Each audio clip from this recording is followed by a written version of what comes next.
Jai Hind. Today's lecture we will learn SIPO shift register, which is known as serial in parallel out shift register.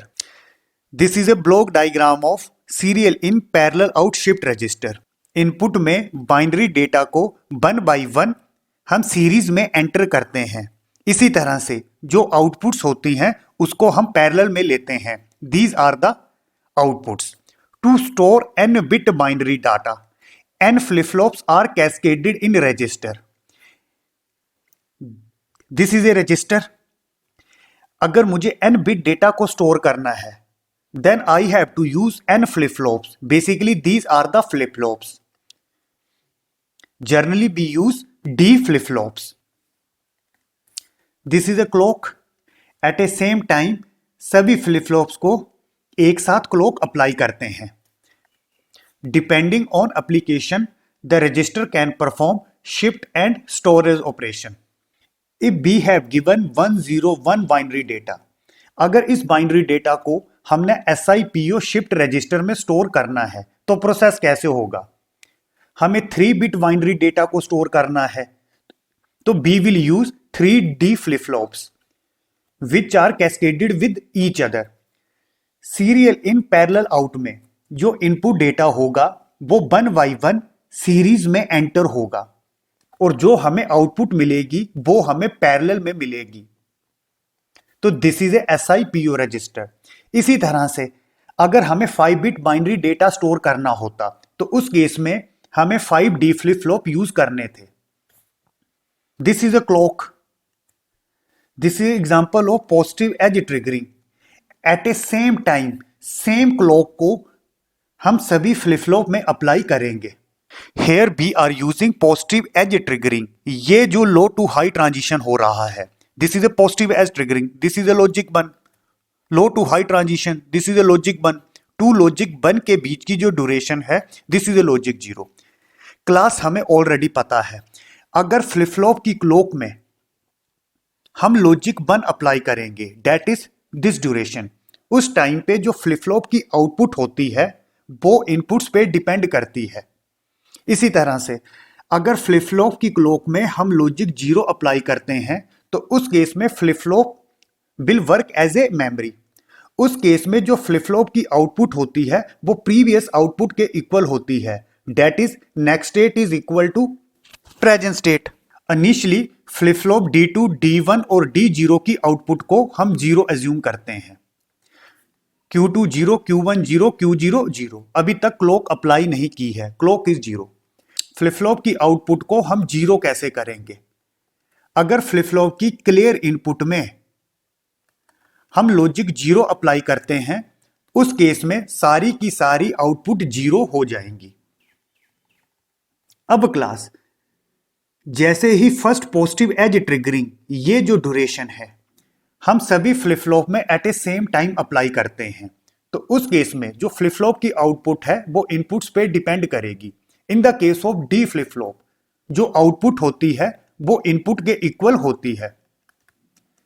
जैसे इस case में D0 की input है 0 तो यहां पर जो आउटपुट मिलेगी वो मिलेगी 0. D1 की इनपुट है 0 तो D1 की जो आउटपुट मिलेगी वो मिलेगी 0.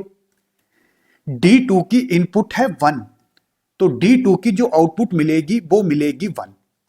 तो इसका क्या मतलब है, जैसे ही हम फर्स्ट क्लॉक अप्लाई करेंगे तो उस केस में Q2 1 है, Q1 0 है, Q0 0 है. अब जैसे ही आगे सारे फ्लिप फ्लॉप में हम लॉजिक 0 अप्लाई करेंगे उस केस में जो फ्लिप फ्लॉप की आउटपुट होती है वो चेंज नहीं होती है. फ्लिप फ्लॉप की आउटपुट प्रीवियस आउटपुट के इक्वल रहती है. तो सिंपली हम क्या बोल सकते हैं, flip flop will work as a memory. यहां से लेके यहां तक आउटपुट चेंज नहीं होगी तो हम क्या बोल सकते हैं कि मेमोरी ऑपरेशन हो रहा है, सिंपली डेटा स्टोर हो चुका है.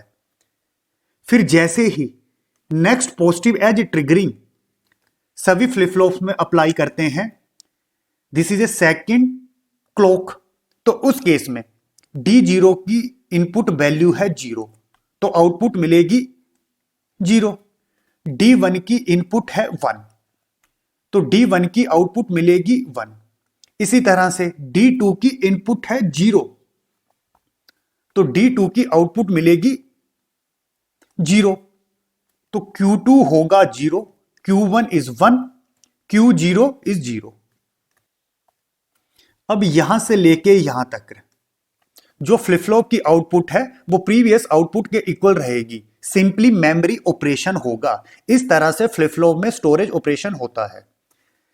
सेम जब थर्ड पॉजिटिव एज ट्रिगरिंग सभी फ्लिप फ्लॉप में अप्लाई करेंगे, उस केस में क्या होगा, D0 की इनपुट वैल्यू है 1, तो D0 की जो आउटपुट मिलेगी वो मिलेगी 1।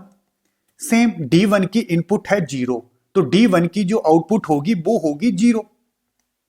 एंड लास्ट D2 की जो इनपुट वैल्यू है वो है 1, तो D2 की जो आउटपुट मिलेगी वो मिलेगी 1।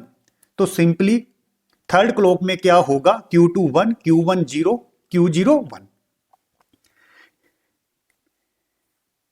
इनिशियली जो हमें इनपुट्स दी थी 1 0 1, इसको 1 बाई 1 हम सीरीज में एंटर कर रहे थे। अब ये डेटा फ्लिप फ्लॉप में स्टोर हो चुका है 1 0 1 1 0 1, तो डेटा स्टोर हो चुका है। अब क्लास यहां पर हम पॉजिटिव एज ट्रिगरिंग यूज कर रहे हैं, तो क्लॉक को हम इस तरह से भी रिप्रेजेंट कर सकते हैं। ये जो अपवर्ड एरो है this will represent positive edge triggering.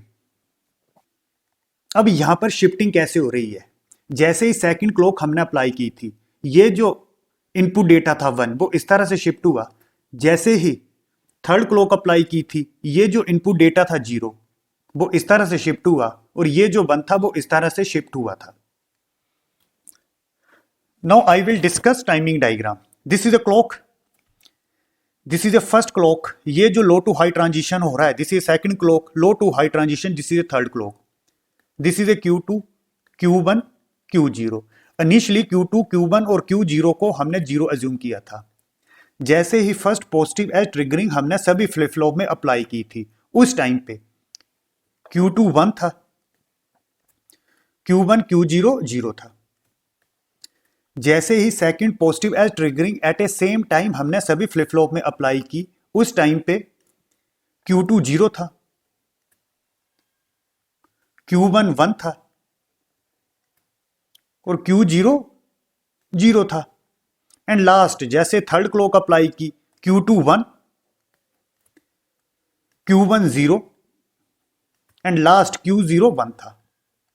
अब आप यहां पर देख सकते हो this is 1 0 0 0 1 0 1 0 1, this is 1 0 0, this is 0 1 0, this is 1 0 1। जैसे फर्स्ट क्लॉक अप्लाई किया उस टाइम पे जो आउटपुट थी वो थी 1 0 0 1 0 0। जैसे सेकंड क्लॉक अप्लाई किया उस टाइम पे जो आउटपुट थी 0 1 0, दिस इज ए 0 1 0। और थर्ड क्लॉक अप्लाई की उस टाइम पे आउटपुट था 1 0 1 1 0 1। We have given 3 bit binary data, हमें 3 बिट बाइनरी डेटा को स्टोर करना था, इसीलिए यहां पर हमने 3 फ्लिप फ्लॉप यूज किए हैं। इसी तरह से अगर इनपुट में हमें 5 बिट का डेटा दिया होता तो उस केस में हमने 5 फ्लिप फ्लॉप यूज करने थे। अब यहां पर 3 बिट का इनपुट्स डेटा है। आफ्टर 3 क्लॉक पल्स 1 0 1 स्टोर हो चुका था, या मैं क्या बोल सकता हूं, आफ्टर 3 क्लॉक पल्स ये जो इनपुट डेटा था वो सीरियली एंटर हो चुका था। इसी तरह से अगर इनपुट डेटा n बिट्स का होता then after n bits input data store हो जाना था। तो what can I say, in SIPO register to provide n bit data serially in it requires n clock pulse. Now this is SIPO, जो output हमें मिलेगी वो parallel में मिलेगी। इनिशियली हमने जैसे ही फर्स्ट क्लॉक अप्लाई की थी तो उस टाइम पे ये जो 1 था हमें यहां पर मिला था, this is A parallel output. तो एट ए सेम टाइम मुझे यहां पर आउटपुट मिल गई थी। फिर जैसे ही हमने second positive edge triggering apply की थी उस टाइम पे ये जो 1 था वो यहां पर शिफ्ट हो चुका था, तो सिंपली आउटपुट पैरेलल में मिल रही थी, तो ये आउटपुट हमें यहां पर मिल जा रही थी।